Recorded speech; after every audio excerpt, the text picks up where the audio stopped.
Hey everybody, welcome to another episode of the FYI Podcast. Today we are talking about the legacy of the Ellena Winery. Now this winery has a long history in Rancho Cucamonga, and we're really proud to say that National Corps has acquired the winery, and we're working really hard to preserve the legacy and the history of this winery and the importance that it holds in the community. And today we have a special guest. I'm sitting down with Claude, Ellena, one of the first original owners of the winery. Claude, welcome to the show. Thank you. It's great to have you here. I had a great time meeting you. We got to do a tour of the space and get to hear so much about your family history. That was a really special day. How'd you feel about that? I was honored. It was a special day. Yeah. We want to kind of talk a little bit about, let's start off with just you, where you're from and how your family started this winery. Well, the start came when I guess my dad came over. Mm-hmm. He was born in 1902, came to the United States in 1908. Of course, he's a little kid then. But he, along with his other brothers and sisters, lived in a little farmhouse out in the middle of nowhere. And his dad is the one who sent him, which is my grandpa, Claudio. Claudio was the first one to start growing grapevines for us in the area, and he was also a tank builder. If you see any of the big wood tanks that are in other wineries, it was probably him and his crew that built them. Wow. So he did that for many, many, many years. They saved up money and grew more grapes, and as the grapes continued to come in, he started a little winery business in his cellar underneath the old ranch house. Then the winery stopped building, and he had to go to Australia to keep his tank business going, building business, and he went there, and that's where he passed away. He never came back. But during those times, the brothers grew up. As they got older, they continued with growing grapes, and eventually, of course, came along the winery. And they built the winery back in the, I would say, late 20s, 30s, after they had enough money and enough grapes. Sure. And the rest is kind of history. We went through the evolution. And they called it Ellena Brothers Winery. After the four brothers, the brothers were, Frank was the oldest, then my dad, John, then actually Louis was the oldest, then Frank, then John, and then Arnold. Wow. So that was the Ellena brothers. Then they went their different ways in the late 40s, early 50s, and Frank and Arnold took over the vineyard aspect of it, and my dad and Louis kept the winery business of it. So Frank and Arnold built up E&S Grape Growers and shipped many, many boxcars of grapes to the East Coast so that they could make wine on the East Coast. Wow. Well, there are grapes out here from California. My dad, of course, continued with making wine, evolved into champagnes, and then our biggest hit was the Regina wine vinegars. Wow. And we achieved national coverage in all the major markets in the United States with our vinegars. It's amazing. And Rancho Cucamonga, this area has changed a lot since then. What was it like when you were a kid? Yeah, a bunch of trees, a whole lot of grapes. This whole valley, primarily from all around the winery, was made up of grapes. And of course, it wasn't just our family. There was other Italian families, other families that moved in. And I would say from Vineyard or Haven Avenue to Etiwanda Avenue, east-west, to from Highland, let's say 19th Street, all the way down past the 10 freeway, that was all grapes. Wow. And all vineyards. So and of course the grapes went farther down into that. They went all the way down into Ontario, Montana. Then we had vineyards out in San Bernardino as well. So probably encompassed I would guess several thousand acres. Wow. And those days, we were getting good yield, good crop, good berries, and it was exciting to be involved. Yeah, I bet. How important was community and family in the whole business? I know you guys eventually opened a restaurant. You explained to me before. We'll talk about that. And you really brought this winery meant more than just producing wine and grapes. You guys really provided food and an environment for people around the area. Oh yeah, my dad was loved people. Yeah. And loved to be around people. And later in years, after it became Regina Grape Products, in the 60s, I believe late 60s, he wanted to come and taste the product. But you really couldn't do that. There was no law that allowed us to taste, sample, or anything, wine products or anything we produced on the property, because it was a federally bonded property. So in the late 60s, he, along with a few other winemakers, went to the state and Congress, and they developed a law that said you could sample the wines on the property. Therefore, they started calling them tasting rooms. That's how the tasting rooms came about. Then in later years, late 60s, he said, well, that's great. And it's all fun, but, they need to eat it, drink it when they eat, so they could really enjoy the wine and understand why and what it's for and how it can complement your food experience. So again, he went back on his own this time and went to the state and developed a system whereby you could open up a restaurant, have some wine for sale, with your dinner and enjoy that. And what he wanted that to do was train people and show people how you could enjoy wine, also how you could cook with wine. So many of our dishes incorporated wine sauces, wine desserts, whatever, and it turned out to be a great hit. Wow. And was your father the one that was kind of masterminding all these business ideas and ventures, or was there a team? Who was coming up with this? Because it doesn't sound like they were was he educated in business and to come up with these innovative ideas, like to cook with the wine? And was it him coming up with this stuff? That's quite a story. My dad had a third grade education. Wow. Then he had to go out and work in the fields, the vineyards, grow the crops. And from there, he became kind of self-educated, self-taught. Yes, they were all of his ideas. Wow. And it was to share with the people, give back to the community. He wanted to know about the wine and wine industry and all that. We also created or carried on the Grape Harvest Festival, the blessing of the grape. When you harvest, he had all that, and he would hold it at our winery, and quite a few people would come every year for that event. We had grape stomping events and grape tasting events and wine sampling, and it was quite a festive deal. And a park off to the side where the kids could go and play. They didn't want to get and watch the grape stomping going. And in the 60s, he bought some horses in Argentina, very, very small miniature horses.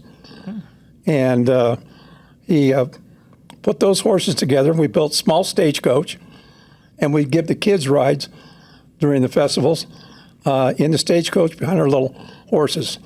So it was a fun day for all. That is really cool. I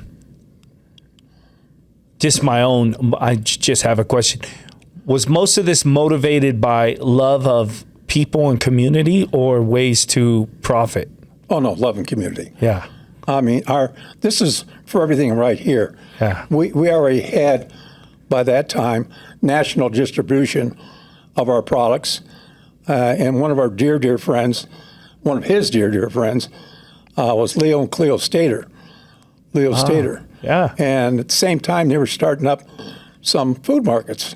Yeah, And a few of them. Yeah, a few of them. So Leo always said to my dad, Johnny, as long as you're making it, we're going to sell it. Wow. So Love that. all through the years, we stayed in the Stater Brothers markets with our wines and vinegars. Fantastic. That's so cool. So let's fast forward a little. We got to do a tour of the space. It had the restaurant. It had the wine distribution, where they're making it. When did you start? You really helped run the facility as you grew up in the business. Oh, yeah. That's the Italian way. Yeah, he had me working in the fields probably on weekends when I was 13 or 14, and I'd get a little extra money to go have fun with my friends. And then more so when I turned 16, I needed money for my car and all that. So we started working summers and we started working in the fields. And as time went on, I learned how to plant the grape, take care of the grapevine itself. Then I went into where is it going from there, picking of the grape into the actual crushing of the grape, which we called our crushers. And then went into the fermentation room, learned how it ferments to turn the grape sugar into alcohol for the wine. And then we had a big still, which is one of the largest stills west of the Mississippi. It's what we call a 3-column, all copper still. And we had a big boiler burner that would heat it up to 2,000 degrees. And we draw off all the bad aldehydes and stuff, and the top vapor was your pure killer alcohol. Yeah. So I learned all that. Then from there, we went into the winery itself. Once the wine was made, then we had to, of course, take care of it. We went into the chiller plant, and we went into the filters. There's a lot of filters that the winery goes through, the wine goes through. And then I learned about the business of bottling, the wine and other facets. And as soon as I got out of that, at about 17 or 18, he started to get me into the business side with the distributors, with the stores, learning the business and all that. And that's how Italians in the old days trained their kids and taught their kids. Yeah. Yeah, not a bad system. I thought it was great. It's a great system. And how long did you guys keep the business until you decided, at what point did you guys decide to sell the business? Or was it? I believe that was 1971. My dad became ill, and he'd had several heart attacks. And the writing was on the wall, and we started looking at what should we do with it. Who's going to run it? My dad was a dynamo. There was only one, John Ellena. Yeah. So sounds like it. I wish I could have stepped in and taken it over. I tried, but you just don't have the respect. You don't have that name.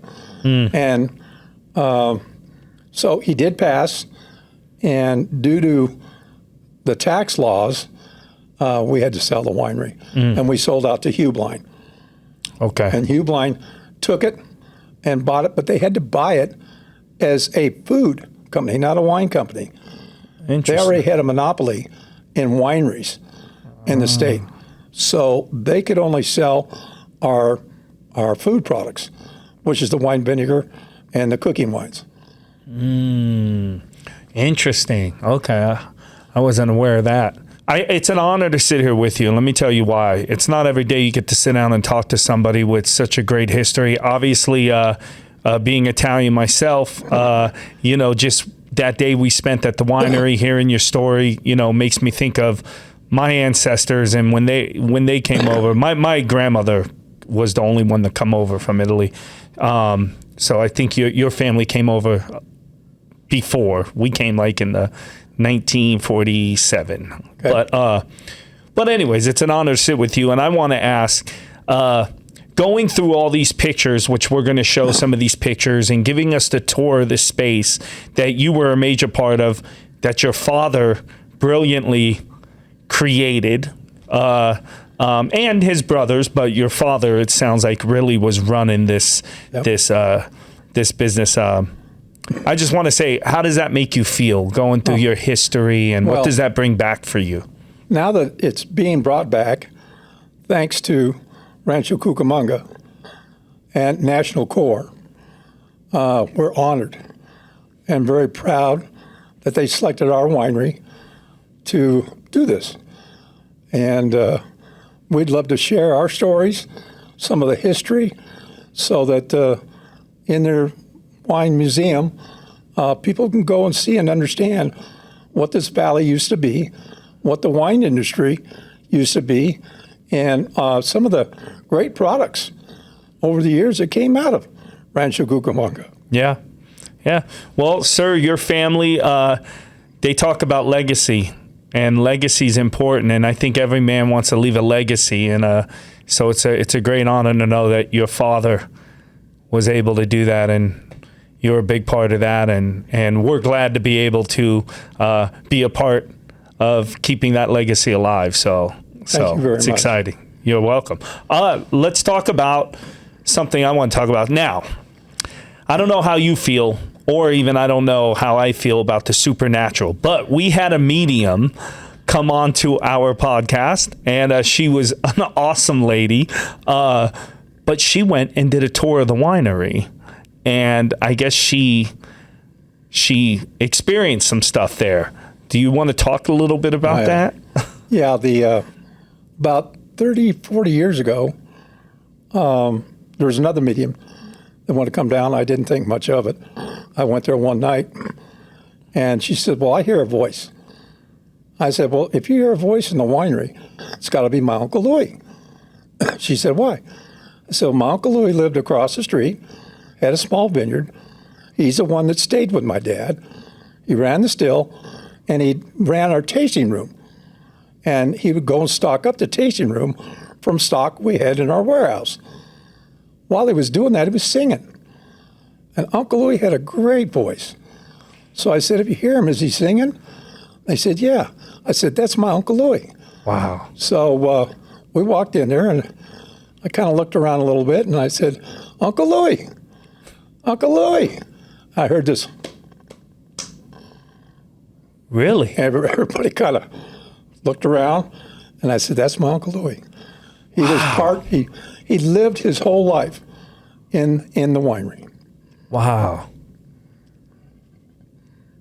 Because he was younger than your dad. No, he was the oldest brother. Oh, he was the oldest brother. He was the oldest brother. He worked and I mean, he was working there his whole life there. His whole life. Wow. And he only lived across the street. Oh, that's right. And you said he was always in a great mood. He was always in a great mood. You never seen him in a bad mood. No. Did he used to drink the wine? You know, he sipped it. I was thinking that too. That maybe he must be hitting the bottle pretty heavy. But he'd sip it a little bit. He'd look at it, and if something wasn't right, he'd call my dad over, and he goes, Johnny, this doesn't look good. This is not right. And they would get together and talk their old Italian language. Yeah. Which I didn't know what they were saying. But we made it right. Yeah. But he really knew the wine and knew what he was doing. It would be okay to say he was a master at his craft. Yes, he was. Yeah. That's awesome. So future plans with the winery. National Corps is super excited to be a part of this. So they're putting a lot of work into this winery. Is going to be something to preserve not only your family's legacy, but the legacy of Rancho Cucamonga, and provide a place that we could have community back at and get the winery. They already have it kind of up and going, right? Yeah. When we did the tour there, now there's a lot of new additions there, right? Equipment and stuff like that. Yeah, as we get lower, I'll show you some of the old pictures, and I'll show you some of the new pictures. And National Corps is doing a great job of getting it out, getting it started back up on a positive note, and getting people involved. My dad would have loved that. Yeah. That's what I was going to say. How do you think your father would feel about what the city's doing and National Core and getting something going so people could come and enjoy themselves? And there's going to be an area, I think, for kids. They were showing us an area. It seems really exciting. I'm excited about it. Well, they're carrying on with what my dad wanted to do. Nice. So my dad would be really happy and honored that the city and National Core are doing it what we would think the right way, family way, because family was very important. Yeah, family definitely most important to your father, and that's also something that National Core is really focused on. Is we know that your dad, when they had the restaurant and the place, families would come, there'd be kids would have swings to play on, and that's something we're really focusing on bringing back. What else could we add to that you think your dad would be super excited? Well, he'd be super excited over the whole new concept, but yet the old concept that you're keeping, tradition. The whole purpose of the tasting room was to get people involved in wine. So the tasting room was fine, but then he developed a little area off the side of the tasting room where we could bake some chickens and have a little bread, a little butter, a little cheese, the Italian way. So basically you could get a chicken, bread, you couldn't drink, but you could buy a bottle of wine, and you could go right outside next door to our park. And the park was there for the kids to play, run around, do what they wanted to do. You could then have a chicken, and your bread and your wine, have a great time. The kids could run around. And actually, it was for the people and for the family. So as far as the swings go, I think the median detected that there were some swings in the picture. We might have had a couple swings out at the park. Sure we did. But the swings I think they picked up were at my grandma's house. And whenever we had family dinners there at grandma's house in the early days, little kids would get tired and bored while everybody's sitting around the table drinking wine and talking about whatever they're talking about. So my grandma had a set of swings out in the front yard. And we'd go out there and play and run around, play tag, and use the swings. And that's kind of scary that they picked that up, because that's a very little known thing that we used to do. Wow. And was this Laura, the medium that came over that was here on our podcast? I believe so. Wow. They're pretty good. It's amazing, right? Yes. Like how would, yeah. No, nobody would know that. Interesting. And you used to play on those swings. Oh, sure. Oh, man. Play on them, get hurt. That must have made the hair on your neck stand up a little bit. Sure. Yeah, get in trouble, all that, like little kids do. Yeah. So, Claude, it sounds like your family was very close, and I could see the admiration you have for your father and your grandmother. What was your favorite memories as a child, growing up in this winery? Well, being with my dad, and he'd turn me loose on Saturdays. I would go over with him to the winery. He would be checking the mail. I'd go down to the local post office, come back up, check the mail, and kind of let me have the run of the warehouse and the winery and all that. So I'd go out there, and of course, probably get in a little bit of trouble. But we had these big roller coaster conveyors, and I made some of our cases into like little mini sleds. And I'd get up on the coaster and shoot down the roller coaster right down to where they emptied the bottles, all the way down to the tasting room. So that was like a mini roller coaster. That was always a highlight. In later years, of course, we got in trouble out back when they were crushing. And because you crushed, in those days, 6, sometimes 7 days a week. Wow. When the wine's ready and the berries are ready, you keep on crushing. So I had a lot of fun watching that and messing around with a little bit of that process. But in the later days, I really come to appreciate it because of what it was and meeting the people that worked there. We employed quite a few people. So, and they're all so nice. everybody was so courteous, and they were not easy on me. My dad said, don't go easy on him. You know, make him do his bit, whatever he's going to do. So I did. But I remember going through the process, like I said, in the field, to the wine plant, and then to the business side. That was really amazing. Yeah. Having to go and chat with the store companies, store owners, distributors, the trips to New York, the trips to Chicago that we had to do, engage in. And it was very, very interesting, to say the least. Learned a lot. But at all times, my dad did a lot of business around food and wine. Yeah. We would have conventions, but at the conventions, we always had food and wine. Yeah. For everybody. Yeah. So it was all part of it. That's our Italian way. Yeah. Of doing business. So, but the main thing that stays with me is the time I got to spend with my dad. It's amazing. It's amazing. Is there a specific memory or place in general in the winery that was your favorite place to spend your time? Yeah, the one that always comes back to me is my dad had a big main office in the back of our offices, and he moved a desk in for me because he wanted me to be there to hear all the goings on, the contract talks, the people that came to see him and what he was going to do with them. So that went on for probably the last 4, 5, 6 years, and I was really honored to see that.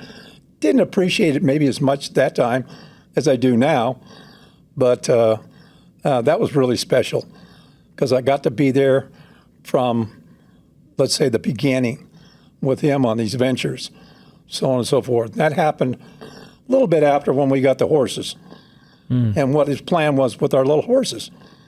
And again, that was for the kids and for people to come and enjoy.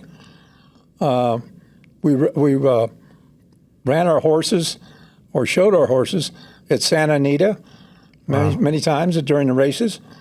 We raced the Budweiser Clydesdales a couple times at Santa Anita, beat them up. And we had them in the Pomona, at the LA Pomona Fair quite a few times, and several times in the Rose Parade. Wow. And so everybody could see that. And he loved it when the kids would say, oh, I know what those are. I know what those are. And that made him really smile. Love that. Love that. Claude, I have no doubt that, again, mentioning legacy is important. I do appreciate you saying that you didn't appreciate at the time how cool it was to be in the office with your dad, but you appreciate it more now, because that was a question I was going to ask. It's funny in life how that happens, right? We don't appreciate the things we're doing with our family or, until way later, and then things mean so much more to you. With that said, your children did not grow up in the business, correct? Correct. So they're learning about the legacy throughout this. I'm sure they knew about a little bit about it, but they're learning a lot more about the history just through this process you've been doing with us, taking the tour, doing the podcast. How is that? Like, I don't know if that question should be for your children, but how does that make you feel to be able to share such a powerful, strong family legacy with your children? Well, I feel good about it. Mm-hmm. I wanted them to know about our family's history, my dad's history, what he did, and who he was, and why. With all, times go so fast, and everybody moves so fast. Sometimes we forget to think about things that are right in front of us, and don't appreciate it. And this has been a wonderful experience to share with my two boys, John and Pete, about who their grandpa was, what he did, what our family was, what all we did. And I think they've taken a big investment in it along with us. I think they appreciate knowing all this stuff. And it's been a real pleasure of mine to be able to include them and have them aware of what we were. I love that. I have no doubt that your dad is smiling down on you right now. It's great. I could see how touched you were talking about him, and I understand that. It's like we touch in the moments that are deep. So Yep. I appreciate that, and I just want to tell you, I have no doubt that he's watching down on you right now, and he's proud of what you're doing, and that you're keeping his name in such a positive light and so important. That's great. Thank you so much. Of course. Okay, Claude. So I hear that you have some pictures here. You brought some really cool. Actually, one of them I seen. It's amazing. And I think we're going to introduce Peter. Your son's here. He's going to explain to us some of these pictures. Hello. All right. Tell us a little about these. Well, I'll show them the one that you just saw that you like. Love it. This is a bottle of our Regina wine vinegar, and it's on the I Love Lucy show. That's so cool. And Ricky thought he was going bald, so Lucy did the whole thing on his hair, and she poured a bunch of wine vinegar on his hair. And yeah, that's our actual bottle, because they used to stop by at the winery, so our grandfather knew him. That is listen, for the youngsters out there that do not know who Desi Arnaz and Lucille Ball was, these are some of the most iconic people in the history of Hollywood. The I Love Lucy show. So that is a big deal. I'm geeking out. That's really cool. Wow. That's awesome. Yeah, it is. So they actually been to the winery. They used to come down there. Right. 'Cause back in the day, there was no interstates, so to go from L.A. to their vacation home in Palm Springs, you had to drive right through Cucamonga. All right. Did you ever get Sinatra out there? No. No. Oh, that would have been cool too. Well, if we could go back in time. Yep. And then I'll show you this one here, just like in the bottle. This is the shape of the bottle. That was our grandfather's marketing idea. And they got this little trophy. You probably can't read it, but it says 1 millionth case of Regina wine vinegar. Wow. So they gave him a trophy for that. Wow. How cool. And these are the little horses from Argentina here. Oh yeah. The Falabella horses.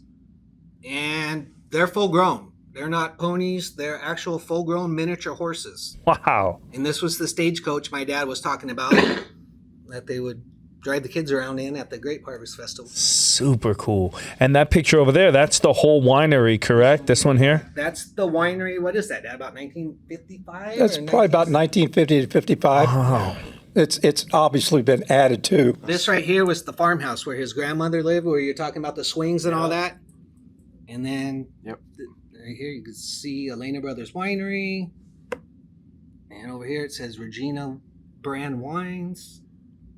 And Baseline Road, I think, is right here in the front. Right. So this is what Ranch Cucamonga looked like back in the day. Wow.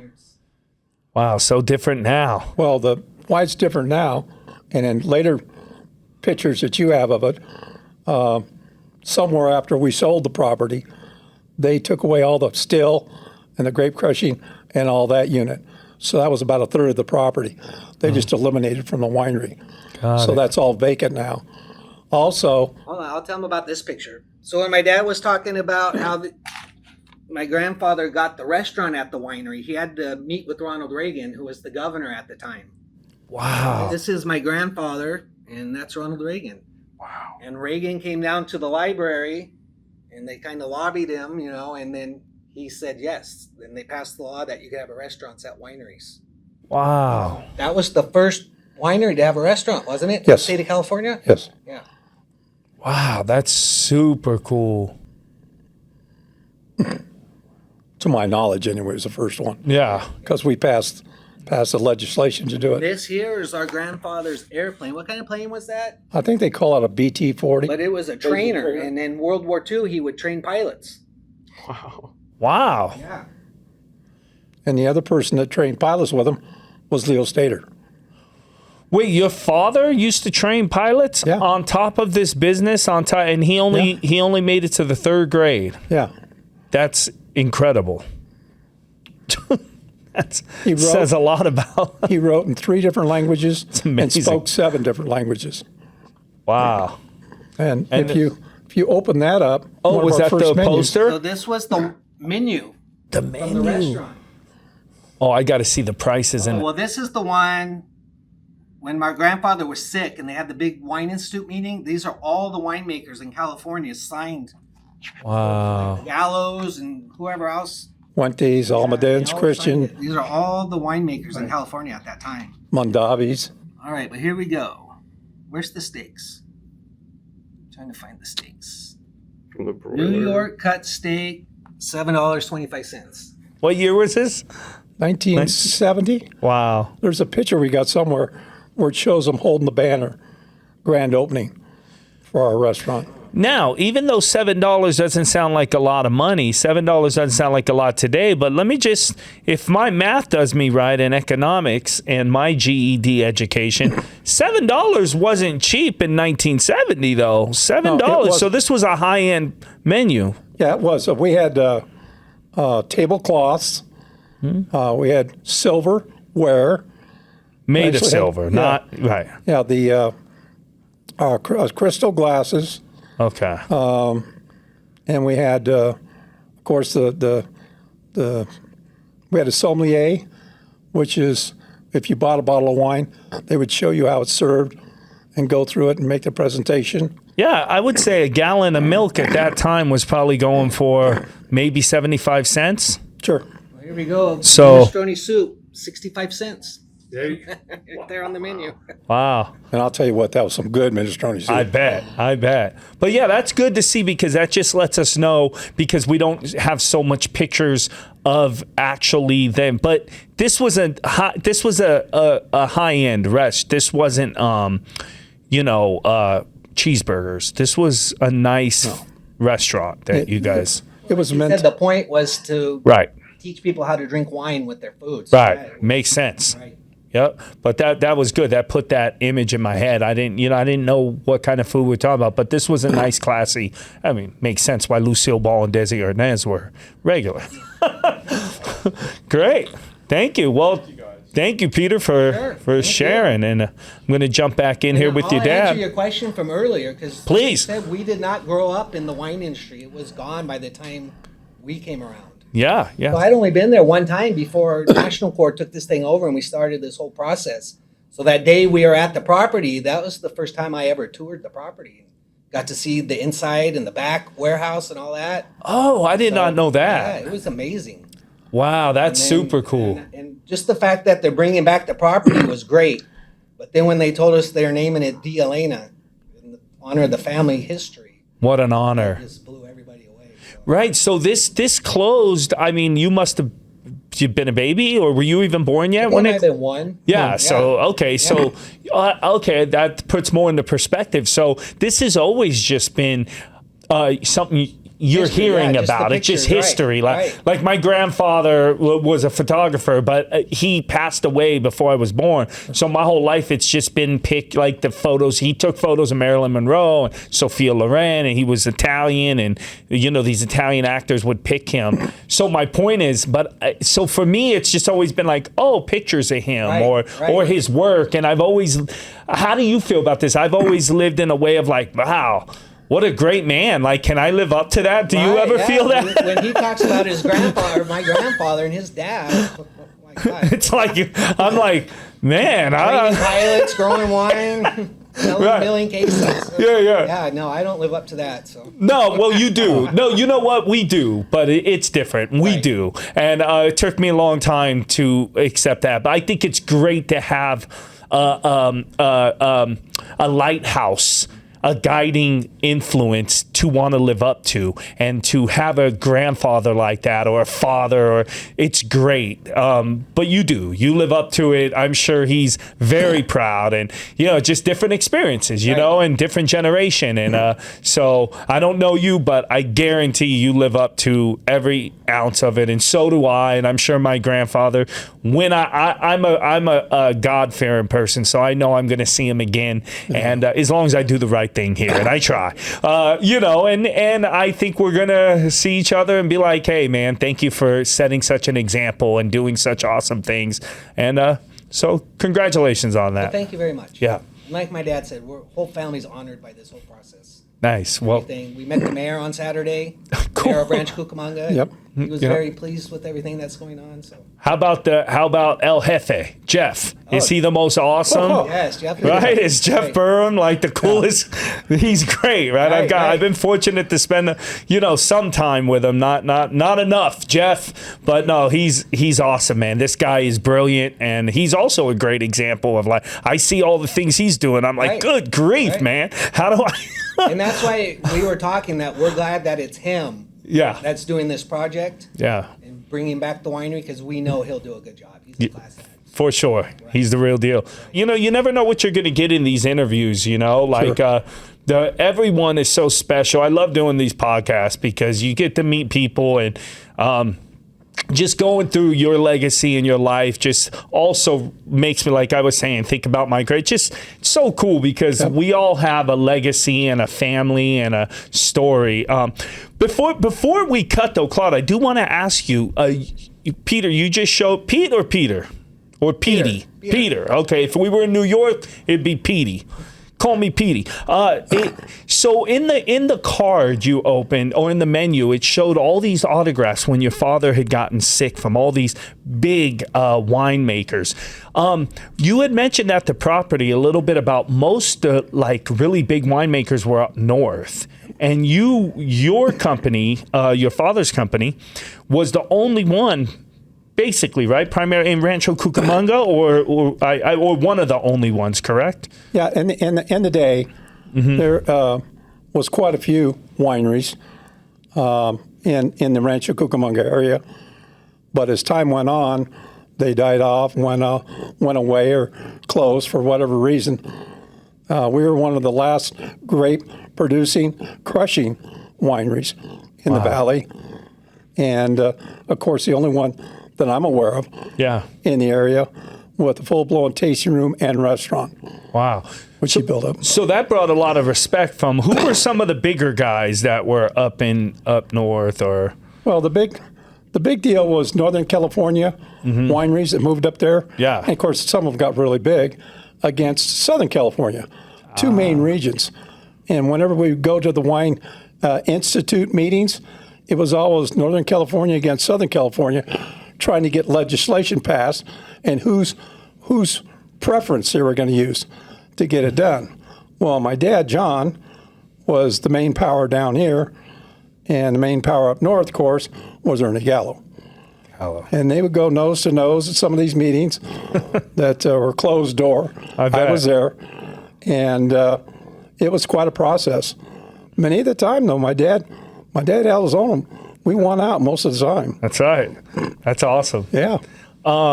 And you got a signature there from Gallo. So even though they were harsh competitors, they were actually they respected each other. Absolutely. For the industry, they respected each other. Great.